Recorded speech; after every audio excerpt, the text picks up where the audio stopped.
Assalamualaikum warahmatullahi wabarakatuh. Yang Bapak dosen yang saya hormati, Bapak Didi Junaidi MAG selaku dosen mata kuliah landasan dan pengelolaan pendidikan. Nah, di sini izinkan saya Salsabila dengan NIM 23060050 untuk memaparkan materi dari hasil jawaban UAS. Nah, di sini saya mengambil jawaban dari nomor 2, 3, dan 4. Nah, di sini ada pentingnya memahami dasar-dasar filosofi, psikologi, sosial, dan fasilitas dalam pengelolaan pendidikan. Nah, yang kedua ada landasan ini menjadi pedoman utama dalam merancang program dan kebijaksanaan kependidikan. Nah, yang ketiga ada tujuan dari presentasi kali ini adalah memberikan gambaran bagaimana landasan tersebut diterapkan dalam pengelolaan. Nah, jadi soal nomor 2 yaitu studi kasusnya madrasah baru menghadapi tantangan sosial, ekonomi, beragam, dan kebutuhan belajar khusus. Soalnya ada 2. Yang pertama, jelaskan landasan psikologis dan sosial sebagai dasar pengelolaan peserta didik. Nah, yang kedua ada rancang sistem layanan yang mendukung keberhasilan peserta didik. Nah, di sini ada landasan psikologis. Nah, jadi landasan psikologis ini adalah memahami kebutuhan psikologis peserta didik. Contohnya misalnya motivasi. Nah, jadi motivasi ini yaitu dorongan untuk peserta didik agar untuk menjadi lebih baik lagi. Nah, yang kedua ada rasa aman dan dihargai. Nah, jadi faktor ini penting dalam kenyamanan belajar.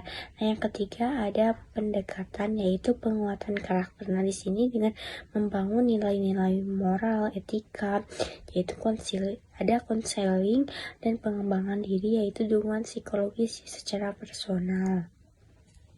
Nah, di sini ada landasan sosial yaitu melibatkan aspek sosial ekonomi peserta didik seperti misalnya latar belakang budaya, ekonomi, dan sosial.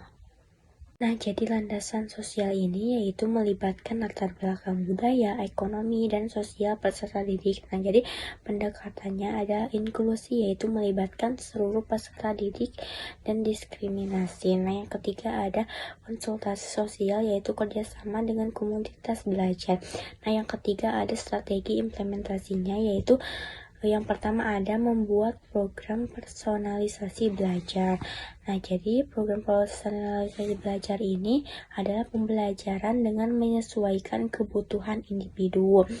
Nah, yang kedua ada memberikan layanan konseling dan mentoring. Nah, jadi layanan dan konseling dan mentoring ini yaitu agar membantu siswa menghadapi tantangan belajar. Nah, yang ketiga ada integrasi sosial, kegiatan sosial. Nah, jadi ini meningkatkan pengalaman praktis dalam pembelajaran.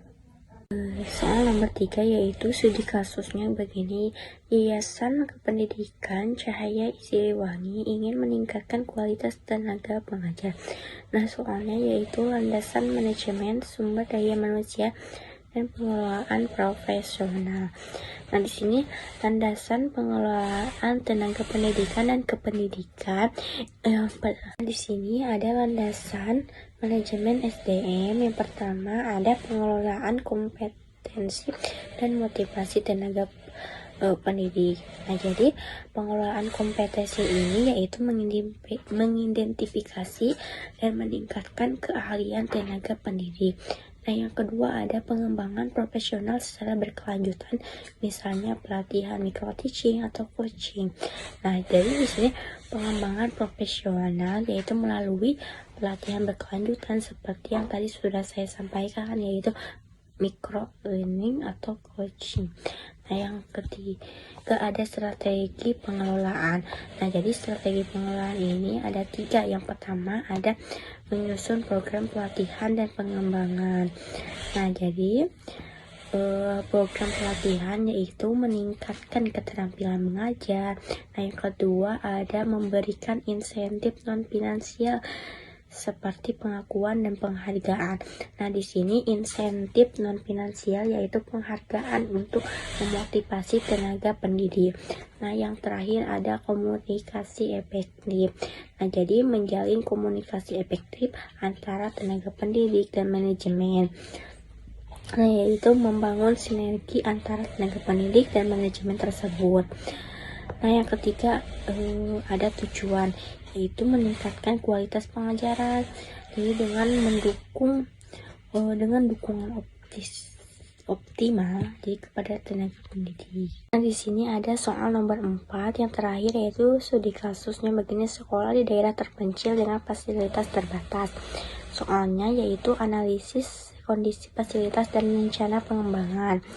Nah, di sini ada landasan dan pengelolaan fasilitas. Nah, jadi landasan yaitu menggunakan fasilitas yang ada secara optimal dan inovatif. Nah, di sini ada strategi pengelolaan. Yang pertama ada rancang program pengembangan fasilitas yang ramah lingkungan dan hemat biaya. Yang kedua ada membangun fasilitas lab alam dan ruang belajar inovatif. Yang terakhir ada melibatkan komunikatif dan stakeholder untuk mendukung pengembangan fasilitas. Nah, dari tujuan landasan dan pengelolaan fasilitas ini yaitu untuk menciptakan lingkungan belajar yang inspiratif dan mendukung proses pembelajaran peserta didik agar tetap nyaman. Mungkin cukup sekian pemaparan jawaban dari saya. Mohon maaf apabila masih banyak kekurangannya. Nah, di sini ada kesimpulannya, yaitu yang pertama ada pentingnya landasan filosofis, psikologis, sosial, dan fasilitas dalam pengelolaan pendidikan. Nah, yang kedua ada pendekatan komprehensif dan inovatif sebagai kunci keberhasilan. Nah, yang ketiga ada implementasi strategi yang tepat akan meningkatkan kualitas peserta didik dan tenaga pendidik. Terima kasih. Wassalamualaikum warahmatullahi wabarakatuh.